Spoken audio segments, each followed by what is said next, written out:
आज हम सभी क्षितिज के काव्य खंड से कैदी कोकिला नामक पाठ का अध्ययन करेंगे, जिसके रचनाकार हैं माखनलाल चतुर्वेदी जी।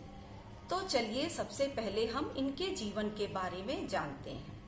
माखनलाल चतुर्वेदी जी का जन्म सन 1889 ईस्वी में मध्य प्रदेश के होशंगाबाद जिले के बाबई नामक गांव में हुआ था। इनकी शिक्षा कहाँ हुई थी? प्रारंभिक शिक्षा के उपरांत ये घर पर ही रह करके संस्कृत, अंग्रेजी, गुजराती और बंगला का इन्होंने अध्ययन किया। मात्र 16 वर्ष की आयु में ही ये शिक्षक बन गए थे। कुछ दिनों तक शिक्षण कार्य करने के उपरांत इन्होंने प्रभा नामक पत्रिका का संपादन किया। ये एक राष्ट्र कवि होने के साथ साथ प्रखर पत्रकार भी थे। इनकी मृत्यु सन 1968 ईस्वी में हुई थी। इनकी मुख्य रचनाएं हैं हिम किरीटिनी, हिम तरंगिणी, वेणुलो गूंजे धरा और साहित्य के देवता।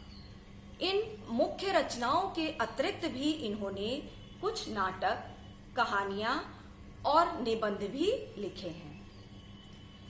इनके साहित्य की विशेषताएं क्या है? इनकी कविता राष्ट्रभक्ति की भावना से ओतप्रोत है। इनकी कविता में देशभक्ति की भावना के साथ साथ बलिदान की भावना भी दिखाई देती है। राष्ट्रीय आंदोलन के दौरान ये अनेक बार जेल भी गए थे। इनकी भाषा शैली कैसी है? इनकी भाषा में खड़ी बोली का प्रयोग प्रचुर मात्रा में दिखाई देता है। इनकी भाषा में तत्सम एवं उर्दू फारसी के शब्दों की भी बाहुल्यता मिलती है। इनकी साहित्य की एक और विशेषता है, इसमें भक्ति, प्रेम और प्रकृति संबंधी भी कविताओं पर लेखन किया है। तो ये था माखनलाल चतुर्वेदी जी का संक्षिप्त जीवन परिचय। आगे की क्लास में हम कैदी कोकिला पाठ का अध्ययन करेंगे। धन्यवाद।